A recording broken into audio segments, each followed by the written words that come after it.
जैसा मैंने कहा था वही चीज़ निकली। मुसलमानों, बेवकूफ़ियाँ करनी बंद करो। जो बात है, डर के भागने की बजाय अपना पक्ष भी जल्द से जल्द रखो।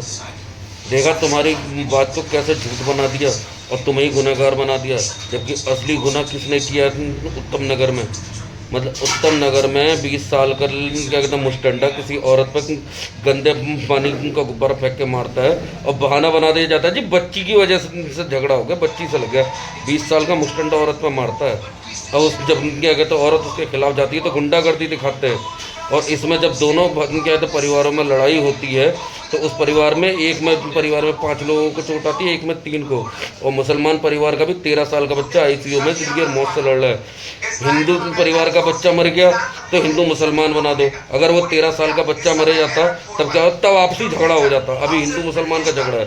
कह रहे सारे कह रही है वहाँ के लोग, ये साले हिंदू मुसलमानों से नफरत करने वाले, इनके पास कोई और काम नहीं है। ये जितने लोग वीडियो पे आके कह रहे हैं ना कि योगी का मॉडल लाओ, मुसलमानों को हटाओ, इन्हें पाकिस्तान भेजो, रो रो के हाय तो मचा रहे, उसका बच्चा मर जाता तो तुम्हें कहाँ भेजते? तब तुम कहते कि ये तो पड़ोसियों का झगड़ा था जी। दो लोगों का मतलब मुसलमान का गलती से जिंदा बच गया है और तुम्हारा मर गया, तो हिंदू मुसलमान का झगड़ा है, मुसलमानों को पाकिस्तान भेज दे। तब पूरा परिवार, और जो तुमने वो बच्चा मारा कल को वो भी मर जाए तो उसकी किस्मत भी जिंदा, कोई गारंटी नहीं है। वो अगर मर जाए तब जिम्मेदार कौन होगा? तुम्हें कहाँ भेजा जाए? नेपाल। जबरदस्ती के दो लोगों के झगड़े को तुमने हिंदू मुसलमान बना दिया। जितने ये आस पड़ोस के लोग आ रहे हैं ना, इन्हें कोई मतलब नहीं है परिवार से। ये सारे के सारे मुसलमानों की नफरत में अंधे हो चुके हैं। इन जैसों का इलाज न तब तक नहीं हो सकता जब तक देश में बीजेपी और आरएसएस है, जब तक कोई कायदे की सरकार, ईमानदार सरकार नहीं आती। देखिए पूरी रिपोर्ट, पूरी वीडियो, पूरा का पूरा कच्चा चिट्ठा दिया गया है इसमें कि क्या झगड़ा हुआ है, कैसे झगड़ा हुआ है। कह रहे हैं कि इकट्ठे करके आ गए मारने के लिए लड़के को, तो पता ही नहीं था लड़का 11 बजे। वो पहले इन दोनों परिवारों की लड़ाई हुई है, सब ने मिलकर उसके घर पर पथराव करा है और एक लड़का साइड से दीवार से ऊपर चढ़ने की कोशिश करी है, तब बचाव में उन्होंने पथराव करा है। और जब ये जीत नहीं पाए, मैंने देख लिया कि हम जीत नहीं पाएंगे, तो ये जिम में से जाके, अरुण जिम में से जाके लड़के लेके आया, लेकिन उसके बाद भी जीत नहीं पाए, उसके बाद भी पिट गए। और उस मारपीट में अरुण की बेचारे की जान चली गई, क्योंकि भैया जब जानलेवा झगड़ा तुम करोगे और दूसरे पक्ष भी जानलेवा झगड़े पाएगा, दो पक्ष जब जानलेवा झगड़े पाएंगे तो किसी ना किसी की तो जान जाएगी। जानलेवा झगड़ा ही कर रहे हो, तुम्हारे लड़के की जान चलेगी, 13 साल का बच्चा है वो अस्पताल में, उसकी भी जान जा सकती थी और हो सकता है अब चली जाए। मुसलमानों को तो तुमने कह दिया बुलडोजर चला दो उसके घर पे बेचारे के पे, तुमने बुलडोजर चला भी दिया। तुम्हारे घर पे क्या चलाया जाएगा अगर उसका बच्चा मर गया तो? मुसलमानों को तुम कह रहे हो कि इन्हें पाकिस्तान भेजो, यार मुसलमान रहना ही नहीं चाहिए दिल्ली में, तुम्हें कहाँ भेजो? नेपाल। पूरी रिपोर्ट देखो आप। गलती अकेले मुसलमान परिवार की नहीं है, गुंडागर्दी इन्होंने भी कम नहीं करी। देखिए वीडियो आप पूरी। ये मामला दिल्ली के उत्तम नगर का है। देखिए किस तरीके से एक झगड़े को कम्युनल एंगल देने के आरोप लग रहे हैं। कुछ दिन पहले होली के मौके पर तरुण के घर की एक 11 साल की बच्ची ने रंग भरा गुब्बारा फेंका जो पड़ोस की औरत पर लग गया। माफी मांग ली गई, लेकिन पुरानी अदावतें थीं, पार्किंग की झगड़ा, कूड़े का मसला, ऐसे छोटे मोटे झमेले जो सालों से चल रहे थे। बस बात बढ़ गई और मारपीट हो गई।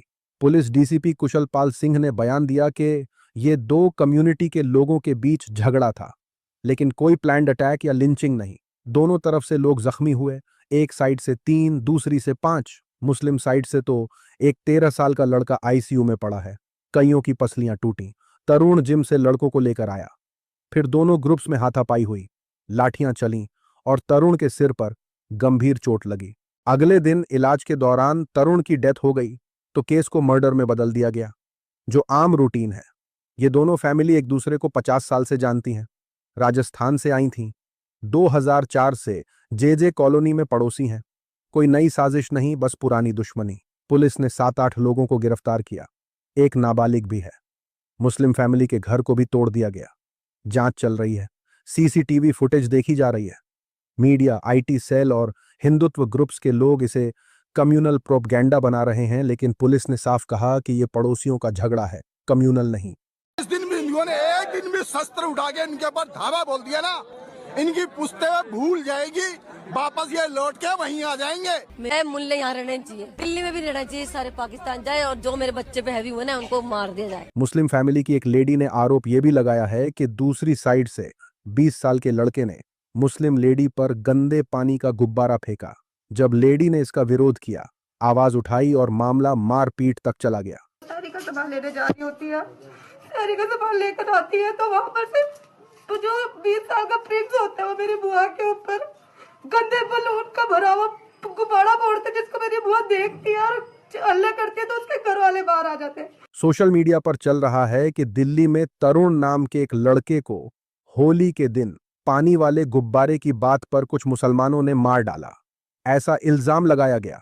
इल्जाम में जिन लोगों के नाम आए उनको पुलिस ने गिरफ्तार कर लिया। उनके घर को आग लगा दी गई। उसके बाद उस घर पर बुलडोजर भी चला दिया गया। अब उनैस खान के मामले को देखो, उसे उसके एक हिंदू दोस्त ने मार दिया। पुलिस कहती है कि यह एक हादसा था। क्या यहां कोई बुलडोजर चला? क्या इस पर कोई हैशटैग चला? क्या इस पर कोई रील बनी? मुसलमानों की पीट पीट कर लिंचिंग की घटनाएं तो लगभग रोज होती रहती हैं, लेकिन उनकी खबरें अक्सर बड़े अखबारों या हेडलाइनों तक नहीं पहुंचती।